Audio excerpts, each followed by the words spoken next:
Praise the lord. మీ అందరికీ నా హృదయపూర్వక వందనాలు తెలియజేస్తున్నాను. నా పేరు జాన్ పాల్.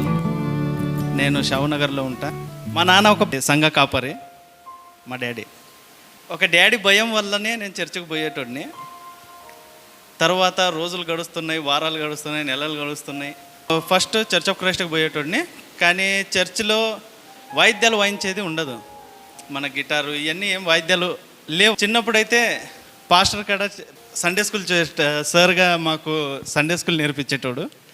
నాకు దేవుని గురించి అంతగా పెద్దగా తెలియదు ఆ టైంలో. ఫ్రెండ్స్ మళ్ళీ తిరిగేది ఇవన్నీ ఉండే. చర్చ్ తరపు నుంచి బాప్టిజాలు కార్యక్రమం ఏర్పాటు చేసినారు. 2017 నేను రక్షింపబడి బ్యాప్టిజం తీసుకున్నా. అప్పటి నుంచి బ్యాప్టిజం తీసుకున్నా కానీ ఒక వారం చర్చికి పోవటము, ఒక వారం మానుకోవటము ఇట్లా ఉన్నది. నా జీవితం మార్పు ఏం లేదు నా జీవితంలో. నేను అప్పుడు పాటలు వినేటోడిని బాగా, ఆంధ్ర క్రైస్తవ కీర్తనలు కానీ వింటూ ఒక పాట ఉంది, తంబుర సితార నాదముతో క్రీస్తుని వేడగా రారండి అనే ఒక కీర్తన ఉంది.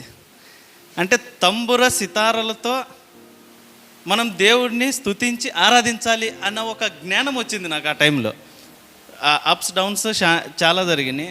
చాలామంది నాకు చెప్పేవాళ్ళు, నువ్వు చర్చికి నడువు, నువ్వు బాగా వాక్యంలో డెవలప్గా, నువ్వు చర్చికి వస్తే గిన నీ యొక్క జీవితము దేవుడు అద్భుతంగా రూపిస్తాడని నాకు చాలామంది చెప్పేవాళ్ళు. అయినా కానీ నేను విననట్టు నెగ్లెక్ట్ చేసేటోడిని. 3 years నేను ఇక్కడ పాస్టర్ కాడ చర్చికి వచ్చేది మొదలుకొని ఇక్కడికి వచ్చిన తర్వాత నా జీవితంలో మార్పు వచ్చింది. నా జీవితంలో మార్పు ఏ విధంగా వచ్చిందంటే, ఆత్మీయంగా ఏ విధంగా ఉండాలన్నా, జీవితం అంటే ఏంది, దేవునిలో ఎట్ట ఎదగాలనా అనేది నేను నేర్చుకున్నా.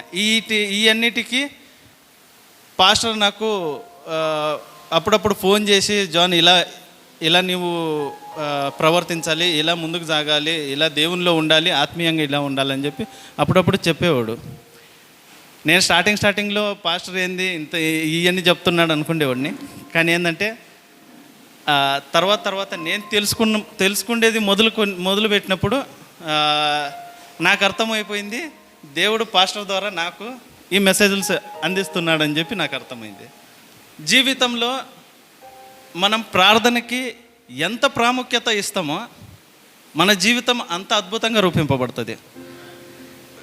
ఇప్పుడు వరకు మనం క్రైస్తవులమైనా కానీ మనం అందరము సాతాను యొక్క చిక్కులలో ఉన్నాం. మనం అప్పుల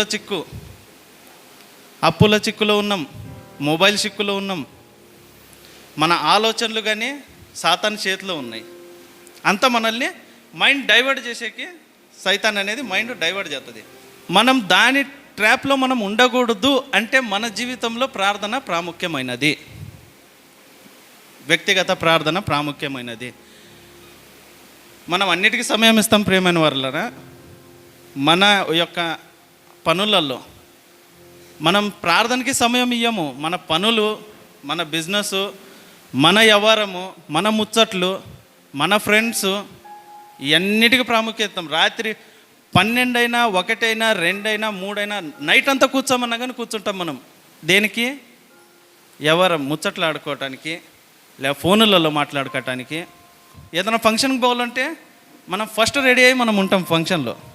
అదే మనం దేవునికి సమయం ఇవ్వాలంటే ఒక 10 minutes ఇచ్చినామంటే చాలా మనం ఏందో మనం పొందుకున్నట్టు మనం ఆలోచన చేస్తాం ప్రియమైన వారులారా.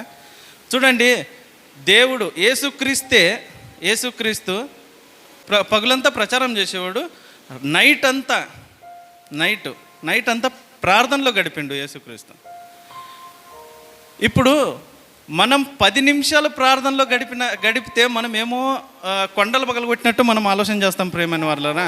కానీ ప్రార్థనలో మనం ఎంత గడుపుతామో, యవన ప్రాయంగా మనం ఉన్నాము, యవనస్తులుగా ప్రార్థనలో ఎంత గడుపుతామో మనకి దేవుని ప్రొటెక్షన్ అంత ఉంటుంది. సైతాను యేసుక్రీస్తునే ఇడవలే, క్వశ్చన్స్ చేసింది, శోధించింది. కానీ ప్రార్థన శక్తి వల్ల శోధనలో యేసుక్రీస్తు చిక్కుకోలే. కాబట్టి మనం కానీ మనం ప్రార్థనలో, వ్యక్తిగతంగా ప్రార్థనలో మనం సమయం గడుపుతామో అంత మనకి దేవుని ప్రొటెక్షన్ అనేది ఉంటుంది. ఈ కొద్ది మాటలు దేవుడు దీవించును గాక. Thank you.